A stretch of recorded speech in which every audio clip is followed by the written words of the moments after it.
সুপ্রিয় শিক্ষার্থীরা, আসসালামু আলাইকুম। আশা করি তোমরা সবাই ভালো আছো। আজকে আমরা আলোচনা করব অনার্স প্রথম বর্ষ calculus 1 chapter 7 maximum and minimum value অধ্যায়টা নিয়ে। তো আজকে আমরা এই অধ্যায়ের কিছু আলোচনা দেখব। পরবর্তী লেকচার থেকে আমরা এই অধ্যায়ের কিছু গাণিতিক সমস্যাগুলো আলোচনা করার চেষ্টা করব। আর আমি অতি শীঘ্রই তোমাদের জন্য অনার্স প্রথম বর্ষে যে আরেকটা লাস্ট কোর্সটা আছে জিওমেট্রি, সেটা নিয়ে কিছুদিন ভিতরে হয়তো আলোচনা করা শুরু করব। কারণ লিনিয়ারের ভিতরে যে অধ্যায়গুলো আছে মোটামুটি সবগুলো প্রায় আলোচনা করা হয়ে গেছে। শুধু লাস্টের যে চ্যাপ্টারটা আছে আইগেন মান আইগেন ভ্যালু, ওটা বাকি আছে। এটা আস্তে ধীরে আনবো। তো কিছুদিনের ভিতরে হয়তো জিওমেট্রিটা নিয়ে আলোচনা করা শুরু করব। আচ্ছা, তো দেখো, তো এখন আমরা আমাদের এটাতে আসি। তো প্রথম দেখবো আমরা যে ক্রমবর্ধমান ফাংশনটা কি আর ক্রমহ্রাসমান ফাংশনটা কি। ধর আমি যদি বলি এটা একটা ক্রমবর্ধমান ফাংশন, আমি যদি বলি এটা y f of x, এই ফাংশনটা ক্রমবর্ধমান ফাংশন। কেন? এটা যদি আমি যদি x অক্ষ দেই, এটা যদি y অক্ষ দেই, মূল 0 দেই, তাহলে আমি এই x এর মান যত সামনে দিকে অগ্রসর হব তত y f of x function মান কিন্তু আসলে কি বৃদ্ধি পাচ্ছে। অর্থাৎ x এর মান বৃদ্ধির সাথে সাথে যদি y f of x function মানও যদি বৃদ্ধি পায়, তখন ওই ফাংশনটাকে একটা ক্রমবর্ধমান ফাংশন বলা হয়। অর্থাৎ x এর মানের সাথে y এর মানও বাড়ছে, ফাংশন মানও বাড়তেছে। এই ধরনের ফাংশনকে বলা হয় ক্রমবর্ধমান ফাংশন। যেমন তোমার ফাংশন হতে পারে f of x equal to 3x plus 5, এটা একটা ক্রমবর্ধমান ফাংশন বলতে পারি আমরা। কারণ এখান থেকে আমি যখন x এর মান কত বৃদ্ধি করব, f of x এর মান কি তত আস্তে আস্তে উপর দিকে উঠবে, মানে বাড়বে। সেজন্য এটা হলো কি ক্রমবর্ধমান ফাংশন। আচ্ছা, এখন দেখব ক্রমহ্রাসমান ফাংশনটা কি।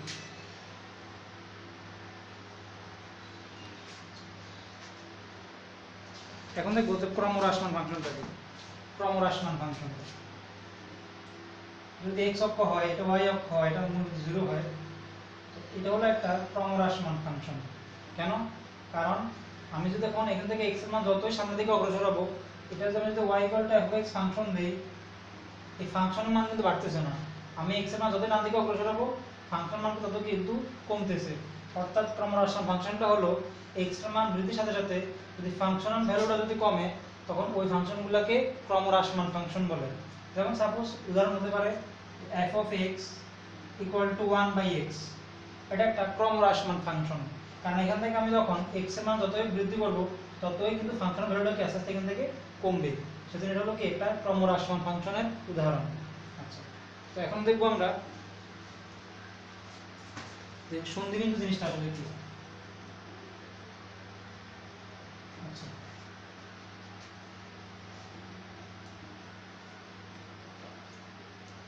এখন হচ্ছে সন্ধিবিন্দু। সন্ধিবিন্দুকে আমরা আবার চরম বিন্দু বলে থাকি। অর্থাৎ কোন একটা ফাংশন যদি আমি বলি, আচ্ছা এটা হচ্ছে x, এটা হচ্ছে কত y গুণ 0। আমি যদি একটা ফাংশন দিয়ে এরকম দেই, ধরো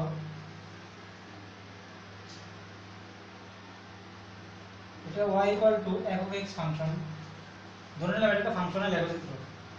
তো তার জন্য আমরা, আচ্ছা এখানে তো সন্ধিবিন্দু, তাহলে এখানে যে সর্বোচ্চ যে চূড়াগুলো আছে, এই সর্বোচ্চ চূড়াটা, এই সর্বোচ্চ চূড়াগুলোকে বলা হয় কি তার সন্ধিবিন্দু। অর্থাৎ যে বিন্দুতে ফাংশনাল অন্তরীকরণ শূন্য, বা এখানে নিম্নমুখী বিন্দুগুলো এগুলোকে বলা হয় তার সন্ধিবিন্দু। অর্থাৎ যে বিন্দুতে অঙ্কিত স্পর্শকের মান, অর্থাৎ dy/dx এর মানটা ঢাল যদি শূন্য হয় বা x অক্ষের সমান্তরাল, আমি যদি এখানে এই চূড়া বিন্দুগুলো যদি ঢাল অঙ্কন করি, এই স্পর্শটাকে স্পর্শ অঙ্কন করি, এখানে স্পর্শ অঙ্কন করি, এই স্পর্শকগুলো কিন্তু x অক্ষের সমান্তরাল। যেহেতু এই স্পর্শকগুলো x অক্ষের সমান্তরাল, মানে এখানে dy/dx টা, dy/dx মানে কি, যে কোনো নির্দিষ্ট বিন্দুতে স্পর্শকের ঢাল, তাহলে এখানে আমাদের dy/dx টা কি 0 শূন্য। এই যে বিন্দুগুলোতে স্পর্শকের ঢালটা শূন্য, অর্থাৎ f' of x এর মানটা শূন্য, সেই বিন্দুগুলোকে সন্ধিবিন্দু বা চরম বিন্দু বলা হয়। তাহলে এখানে যে বিন্দুগুলোকে কি বলে, এগুলো হলো সন্ধিবিন্দু বা চরম বিন্দু। কারণ এই বিন্দুতে ফাংশনটা ক্রমবর্ধমানও না, ক্রমহ্রাসমানও না, তবে এই বিন্দুগুলোর ভিতরে হয়তো ফাংশনের গরিষ্ঠ মানও থাকতে পারে বা লঘিষ্ঠ মানও থাকতে পারে। আচ্ছা, তাহলে এটা হলো এখন সন্ধিবিন্দু। তো এখন দেখবো আমরা যে যে আপেক্ষিক গরিষ্ঠ মান এবং আপেক্ষিক লঘিষ্ঠ মান জিনিসগুলো কি।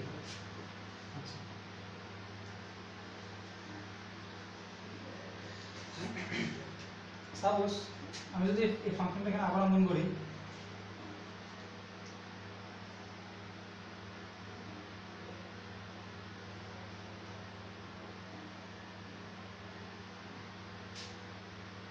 ধরলাম এটা y = f(x) একটা ফাংশন। তো আমরা প্রায় বলে থাকি যে গরিষ্ঠ বিন্দু মানে আসলে সবচেয়ে বড় মানটা বোঝায়, আর লঘিষ্ঠ মান আসলে ছোট মানটা বোঝায়। আসলে কথাটা ঠিক না, গরিষ্ঠ মান আসলে বড় মান না, লঘিষ্ঠ মান আসলে ছোট মান না। তো গরিষ্ঠ মান কখন হবে? গরিষ্ঠ মান হবে যে y x এর মান বৃদ্ধির সাথে সাথে, অর্থাৎ কোন একটা নির্দিষ্ট রিজন বা কোন একটা নির্দিষ্ট অঞ্চলে যে বিন্দুতে ফাংশনাল ভ্যালু সর্বোচ্চ, সেই বিন্দুতে গরিষ্ঠ বিন্দু বলে, বা সেই বিন্দু ফাংশনের গরিষ্ঠ মান বিদ্যমান। আর কোন একটা রিজন বা কোন একটা অঞ্চলে যে বিন্দুতে ফাংশনাল ভ্যালু সবচেয়ে কম, সর্বনিম্ন, সেই বিন্দুটাকে লঘিষ্ঠ বিন্দু, বা সেই বিন্দুতে লঘিষ্ঠ মান বিদ্যমান থাকে। যেমন আমি যদি বলি এখানে এই বিন্দুটা, এই বিন্দু আমার এখানে এই চূড়ার ভিতরে সবচেয়ে হাইস্ট বিন্দু এটা, তাহলে এই বিন্দুকে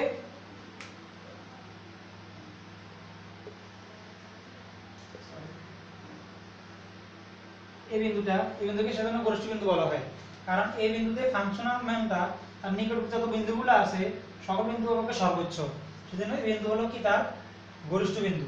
আবার এই বিন্দুটাকে হলো তার লঘিষ্ঠ বিন্দু, কারণ এই বিন্দুতে ফাংশনাল ভ্যালুটা তার আশেপাশে নিকটবর্তী সকল মান অপেক্ষা ক্ষুদ্রতর, ছোট, সেজন্য এই বিন্দুটাকে বলা হয় তার লঘিষ্ঠ বিন্দু। আচ্ছা, তো এটা হলো তাহলে কি গরিষ্ঠ এবং আপেক্ষিক গরিষ্ঠ মান। গরিষ্ঠ মানকে আমরা মূলত আপেক্ষিক গরিষ্ঠ মান বলি, বা গুরুমান বা বৃহত্তর মান বা সর্বোচ্চ মান বলে থাকি। আর লঘিষ্ঠ মানগুলোকে আমরা মূলত আপেক্ষিক লঘিষ্ঠ মান বা লঘু মান বা ক্ষুদ্রতম মান বা সর্বনিম্ন মান কি বলে থাকি। আচ্ছা, তো এখন আমরা যদি দেখি, আর আমরা বলতে সবসময় প্রায় বলে থাকি যে সব বিন্দুতে বা গরিষ্ঠ মান আসলে বড় মান বোঝায়, লঘিষ্ঠ মান আসলে ছোট মান বোঝায়। এবং এই ফাংশনটার ক্ষেত্রে কিন্তু এটা কিন্তু সত্য না। যেমন এখানে কিন্তু এটা গরিষ্ঠ মান বিদ্যমান, এখানে কিন্তু লঘিষ্ঠ মান বিদ্যমান, আবার এখানে কিন্তু গরিষ্ঠ বিদ্যমান, এখানে লঘিষ্ঠ বিদ্যমান, এখানে গরিষ্ঠ বিদ্যমান। তো এই ফাংশনটা কিন্তু দেখা যাচ্ছে এটা হলো তার গরিষ্ঠ বিন্দু যে এটা, কিন্তু এখানে কিন্তু আবার তার লঘিষ্ঠ বিন্দু যে কিন্তু এটা। তাহলে এখানে গরিষ্ঠ মান হবে লঘিষ্ঠ মান এখানে একটু বড় না, একটু সুন্দর করে দেই, এটা তো লঘিষ্ঠ বিন্দু। তাহলে এই বিন্দুতে গরিষ্ঠ মান থেকে লঘিষ্ঠ মান তো অবশ্যই একটু বড়। তাহলে সব সময় যে লঘিষ্ঠ মান ছোট, গরিষ্ঠ মান বড়, এটা সত্য না। গরিষ্ঠ মান লঘিষ্ঠ কখন বড় হবে? যখন কোনো একটা রিজন বা কোনো একটা অঞ্চলে যে বিন্দুতে ফাংশনাল ভ্যালু সর্বোচ্চ থাকবে সেটাকে বলা হয় গরিষ্ঠ মান, আর যে বিন্দুতে ফাংশনাল মান সর্বনিম্ন থাকবে সেটাকে বলা হয় কি তার লঘিষ্ঠ মান। আর তাহলে বোঝা গেল কোন একটা ফাংশনের ভিতরে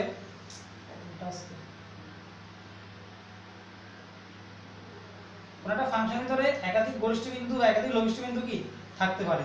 যেমন এই ফাংশনটার ক্ষেত্রে আমরা যদি বলি এখানে গরিষ্ঠ আছে, লঘিষ্ঠ বিন্দু আছে, আর গরিষ্ঠ বিন্দু, লঘিষ্ঠ বিন্দু আছে, গরিষ্ঠ বিন্দু আছে। কোন একটা ফাংশনে যদি একাধিক গরিষ্ঠ মান এবং একাধিক গরিষ্ঠ বিন্দু বা একাধিক লঘিষ্ঠ বিন্দু থাকে, তাহলে যে গরিষ্ঠ বিন্দুটা সবচেয়ে বড়, মানে যে বিন্দুতে ফাংশনাল ভ্যালুটা বা গরিষ্ঠ মানটা সবচেয়ে বড়, সেটাকে বলা হয় তার পরম গরিষ্ঠ মান। যেমন এই ফাংশনের ভিতরে এটা হচ্ছে গরিষ্ঠ বিন্দু, এটা লঘিষ্ঠ বিন্দু, এটা গরিষ্ঠ বিন্দু, এটা লঘিষ্ঠ বিন্দু, এটা গরিষ্ঠ বিন্দু। তাহলে এই ফাংশনটার ক্ষেত্রে এই বিন্দুটা তার গরিষ্ঠ বিন্দু সবচেয়ে বড়, অর্থাৎ এখানে তার গরিষ্ঠ মানটা কি সবচেয়ে বড়, সেজন্য এই বিন্দুটাকে বলা হয় তার পরম গরিষ্ঠ মান। আবার এই ফাংশনটার ক্ষেত্রে দেখা যাচ্ছে এটা হচ্ছে লঘিষ্ঠ বিন্দু, এটা তো লঘিষ্ঠ বিন্দু। এই ফাংশনের ভিতরে সবচেয়ে কম লঘিষ্ঠ বিন্দুটা হলো এটা। এই বিন্দুতে তার ফাংশন ভ্যালুটা সবচেয়ে কম, এটা তার একটু বেশি বা কম মাত্র একটু বেশি। তাহলে এই বিন্দু থেকে বলা হয় তার পরম লঘিষ্ঠ মান। অর্থাৎ কোন একটা ফাংশনের ভিতরে যদি একাধিক গরিষ্ঠ মান বা একাধিক লঘিষ্ঠ মান থাকে, তখন সর্বোচ্চ যে গরিষ্ঠ মানটা থাকে সেটাকে তার পরম গরিষ্ঠ মান বলে, আর সর্বনিম্ন যে লঘিষ্ঠ মানটা থাকে সেটাকে তার পরম লঘিষ্ঠ মান বলে। তাহলে বাকি যে গরিষ্ঠ বিন্দু বা লঘিষ্ঠ বিন্দুগুলো আছে সেগুলোকে কি বলবে? সেগুলোকে বলা হবে তার স্থানীয় গরিষ্ঠ বা স্থানীয় লঘিষ্ঠ মান। যেমন এই বিন্দুটাকে বলা হয় তার, তাহলে এই বিন্দুকে বলা হবে তার স্থানীয় গরিষ্ঠ মান, আর এই বিন্দুটাকে বলা হবে তার স্থানীয় লঘিষ্ঠ মান। তাহলে বোঝা গেল কোন একটা ফাংশনের ভিতরে যে বিন্দুতে ফাংশন ভ্যালুটা সর্বোচ্চ সেই বিন্দুকে তার পরম গরিষ্ঠ মান বলে, আর কোন একটা ফাংশনের ভিতরে যদি যে বিন্দুতে ফাংশন ভ্যালুটা সর্বনিম্ন সেই বিন্দুকে তার পরম লঘিষ্ঠ মান বলে।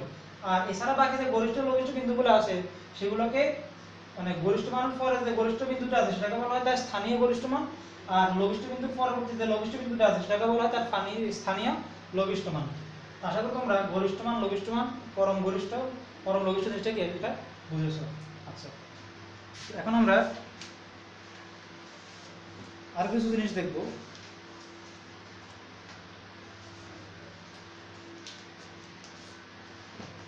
এখন দেখবো আমরা কনকেভিটি বা অবতলতা। অবতলতা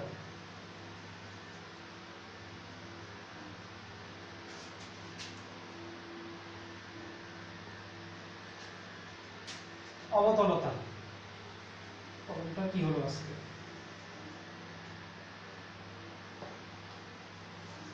আচ্ছা, এখন দেখবো আমরা অবতলতা। অবতলতা, তো আমরা কনকেভ আপ কনকেভ ডাউন জিনিসটা আসলে শুনে থাকি। কনকেভ আপ কখন হবে? যদি কোন একটা ফাংশনে প্রথম ক্রমান্তরিত অর্থাৎ ডিও বাই ডিএক্স এর মান বৃদ্ধির সাথে যদি স্পর্শকের ঢাল মান যদি বৃদ্ধি পায় তখন সেটাকে কনকেভ আপ বলে। যেমন এটা হচ্ছে x, এটা হচ্ছে কত y, এটা হচ্ছে মূলত 0। তাহলে এটা হচ্ছে এটা কনকেভ আপের চিত্রটা। এই ফাংশন এটা y টা হবে ফাংশনটা, এই ফাংশনটা কনকেভ আপ। কেন? কারণ কনকেভ আপ জিনিসটা কি? কোন একটা ফাংশনের যদি স্পর্শকের মান যখন বৃদ্ধি পায় তখন সেই ফাংশনটাকে সেটাকে কনকেভ আপ বলে ফাংশনটাকে। যেমন এখানে এই যে কোনো বিন্দুতে অঙ্কিত স্পর্শকের ঢাল মানে dy বাই dx টা, এখানে স্পর্শকের ঢাল যা, এখানে আরেকটু বড়, এখানে আরেকটু বড়, এখানে স্পর্শকের ঢাল এখানে ঢাল যা ছিল, এখানে ঢাল আরেকটু বড়, এখানে ঢাল আরেকটু বড়, এখানে আরেকটু বড়। অর্থাৎ যদি ফাংশনে যদি স্পর্শকের ঢালের মানটা যদি বা dy বাই dx এর মানটা যদি বড় দিকে যায় তখন সেটাকে বলা হয় কনকেভ আপ। তাহলে এটা হলো কনকেভ আপ। কলমটা সমস্যা করতেছে। এটা হলো এটা বলা কনকেভ, এটা হচ্ছে কনকেভ আপ। অর্থাৎ কনকেভ আপ হলো যে কোন একটা ফাংশনে যদি যে dy বাই dx এর মান যদি পর্যায়ক্রমে বৃদ্ধি পায় তখন সেটাকে বলা হয় কনকেভ আপ। যেমন এখানে dy বাই dx মানে কি? ঢাল আর স্পর্শকের ঢাল আর কি। তো এই বিন্দুতে স্পর্শকের ঢাল যা আসবে এই বিন্দুতে একটু বড় হবে, এই বিন্দুতে একটু বেশি, এই বিন্দুতে একটু বেশি। তাই এই বিন্দুতে স্পর্শকের ঢাল একটু বেশি, এখানে একটু বেশি, এখানে একটু বেশি। অর্থাৎ যদি কোন একটা ফাংশনে স্পর্শকের ঢাল যদি আসলে বৃদ্ধি পায় বা dy বাই dx এর মান যদি বৃদ্ধি পায় তখন সেটাকে বলা হয় কনকেভ আপ। তাহলে এটা হলো কি? Concave up. এখন দেখো আমরা কনকেভ ডাউন জিনিসটা কি। এখন হলো কনকেভ ডাউন। এটা x অফ কয়টা y অফ 0। তো কনকেভ ডাউন হচ্ছে এটা হলো একটা concave down. y equal to এটা f অফ x। কেন কনকেভ ডাউন? কারণ কনকেভ অবতলতা মূলত হলো যে কোন একটা নির্দিষ্ট যদি ফাংশন যদি dy বাই dx বা স্পর্শকের ঢাল যখন বৃদ্ধি পায় তখন সেটা হবে কনকেভ আপ, আর স্পর্শকের ঢালটা যখন আস্তে আস্তে হ্রাস পাবে সেটা হবে কনকেভ ডাউন। যেমন এখান থেকে এই বিন্দুতে স্পর্শকের ঢাল যা, যত আমি সামনের দিকে যাবো যত পিছের দিকে আসবো তত স্পর্শকের ঢাল মানটা কিন্তু কমতেছে, যত পিছের দিকে আসবো স্পর্শকের ঢাল মানটা কিন্তু কমতেছে। সেজন্য এটা হলো কনকেভ ডাউন। এটা হলো কনকেভ ডাউন। C1 কন CAD এটা হলো কনকেভ ডাউন। অর্থাৎ কনকেভ আপ কখন হবে? যখন y গুলো f একটা ফাংশনে যদি dy বাই dx এর মানটা যদি পর্যায়ক্রমিক বৃদ্ধি পায় বা ঢাল স্পর্শকের ঢালের মানটা যদি বৃদ্ধি পায় তখন সেটা হলো কনকেভ আপ। আর y একটা ফাংশনের ভিতরে যদি যে বিন্দুগুলোতে স্পর্শকের ঢালটা কমে হ্রাস পায় সেটাকে বলা হয় কনকেভ ডাউন। আচ্ছা, আশা করি এটা বুঝছো। এখন না দেখো আমরা ইনফ্লেকশন বিন্দু। ইনফ্লেকশন বিন্দু মানে কি? ইনফ্লেকশন বিন্দু হলো কনকেভ আপ এবং কনকেভ ডাউন যে বিন্দুতে মিলিত হয় সেটাকে তার ইনফ্লেকশন বিন্দু বলা হয়। যেমন আমি যদি চিত্রের মাধ্যমে জিনিসটা একটু দেখানোর চেষ্টা করি তাহলে একটু ভালো বুঝবা। এটা x, এটা y, এটা 0। যেমন ধরো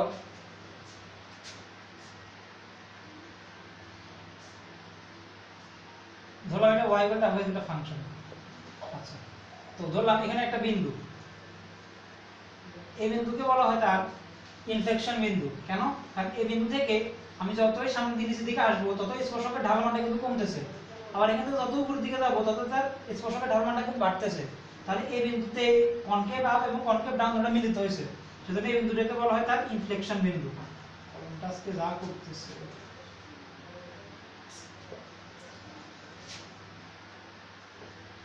এই বিন্দুটাকে বলা হয় তার ইনফ্লেকশন বিন্দু।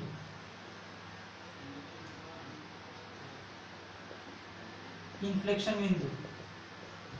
আবার এখানে যে বিন্দুটা এটাকে বলা হয় ইনফ্লেকশন বিন্দু, ইনফ্লেকশন পয়েন্ট। কারণ এই বিন্দু থেকে আমি যত সামনের দিকে যাবো তত কিন্তু স্পর্শের ঢাল মানটা বাড়তেছে, আবার এই বিন্দু থেকে যত নিচের দিকে আসবো স্পর্শের ঢাল মানটা কিন্তু কমতেছে। তাহলে স্পর্শকের ঢাল মানে বৃদ্ধি পাওয়া মানে কনকেভ আপ, আর হ্রাস পাওয়া মানে কনকেভ ডাউন। তাহলে এই বিন্দুটা মূলত কনকেভ আপ এবং কনকেভ ডাউন মিলিত হয়েছে, সেজন্য এই বিন্দুটাকে বলা হয় ইনফ্লেকশন পয়েন্ট। অর্থাৎ যে বিন্দুতে কনকেভ আপ এবং কনকেভ আউট বিন্দু মিলিত হয় সেটাকে বলা হয় তার ইনফ্লেকশন বিন্দু। আশা করি এটা তোমরা বুঝছো। আচ্ছা, তো এখানে মূলত এটাই ছিল আমাদের এখানে এই অধ্যায় মূলত কিছু আলোচনা। তো এগুলো আমরা যদি ভালো মতো জানতে পারি, আমরা পরে থেকে আমরা এই অধ্যায়ের কি গুরুত্বপূর্ণ গাণিতিক সমস্যাগুলোকে আলোচনা করতে পারবো। আচ্ছা, তাহলে আমরা পরের লেকচার থেকে এই অধ্যায়ে বিভিন্ন গাণিতিক সমস্যা আলোচনা করব। আশা করি আজকে তোমরা এই কিছু আলোচনাটা বুঝছো। তো আজকে পর্যন্ত সবাই ভালো থাকো। আসসালামু আলাইকুম।